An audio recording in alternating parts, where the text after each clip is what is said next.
Assalomu alaykum, hurmatli yig'ilish qatnashchilari, hurmatli tadbirkorlar. Biz mana Yangi Namangan tumanida Agrobank klubi filiali hovlini Anvarjonman. Bizga Yangi Namangan tumanida 10 ta mahalla biriktirilgan. O'sha bir oyda 3 ta uchrashuvimiz bor tadbirkorlar bilan. Asosiy 4 yo'nalish bo'yicha kriteriylar etamiz.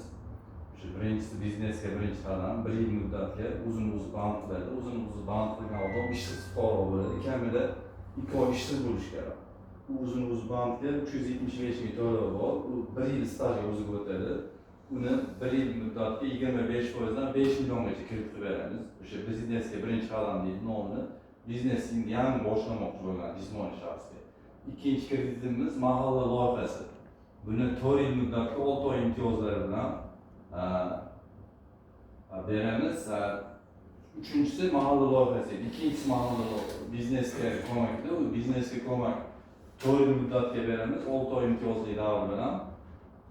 Uni ham 25% dan maksimum summasi 17 milliongacha. Uchinchi kreditimiz bor, mahalla loyihasi bor. Uni 50 milliongacha beramiz. Bu 50 milliongacha bergan kreditimiz 2 yil imtiyozli davr bilan beramiz. Buni ham 25% dan qilib beramiz. Endi bu kreditlarga asosan jismoniy shaxslar uzun band qilish kerak, 3 tasiga ham ishsiz bo'lish kerak. Endi buni biznesga birinchi qadam 5 millionligiga sug'urta qilib beribdi. Mahalla loyihasi biznesga ko'makga jismoniy shaxs kafilligida qilib beribdi. Misol uchun bitta ishsiz odamga bitta jismoniy shaxs kafil bo'ladi. Ishni tartib bo'yicha beramiz. Endi misol uchun jismoniy shaxslar qanaqa uyda tadbirkorlik bilan shug'ullanmoqchi bo'lishi mumkin, chorvachilik qilishi mumkin, tikuvchilik qilishi mumkin, ozgina tomorqasi bo'lsa, g'amlik qilishi mumkin.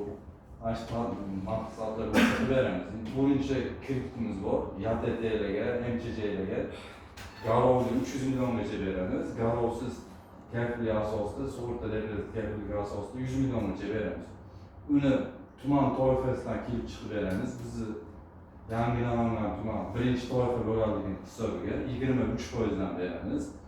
Ayol tadbirkorlarga imtiyozli qilib 21% dan beramiz. Mana 3 ta yo'nalishda kreditimni ham aytib o'taman. Ularga ham ayol bo'lsa 25% dan 23% dan qilib beramiz. Endi kimdadir o'sha kreditlarga talab bo'lsa, shu 4 ta kreditimizga talab bo'lsa, har bitta mahallamizga bittadan mahalla agentini biriktirilgan. O'sha 3 ta 4 ta mahallamizda bittadan mahalla bankiri bor. O'shalarga hujjatlarni olib kelib murojaat qilingandan keyin hujjatlarni tekshirib ko'ramiz. KTM orqali oldin olgan kreditni vaqtida yopilgan bo'lsa, muammo bo'lgan, o'sha KTMdan ijobiy xulosa bilan o'tsa, kreditni 2-3 kunda qilib beramiz. Uni plastigiga tushirib beramiz. Plastigiga tushirgandan keyin plastikdan o'sha chorva olish mumkin, parranda issiqxona qilish mumkin. Sizni siz qanaqa kredit so'rab keldingiz, qasdimizdan qilib beramiz. Shu 100 millionligini 100 millionligini. Bo'ldi aka, o'sha firmani guvohnomasini berasiz. O'sha guvohnomasini tekshiramiz, qat'iy yaxshi bo'lsa, biznes reja qilib bersangiz, imkonlar tezlatib qilib beramiz.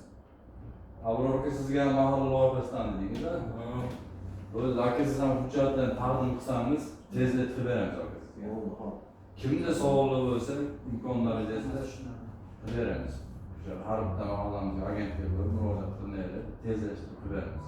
Hammaga rahmat, ming bor o'zi ozgina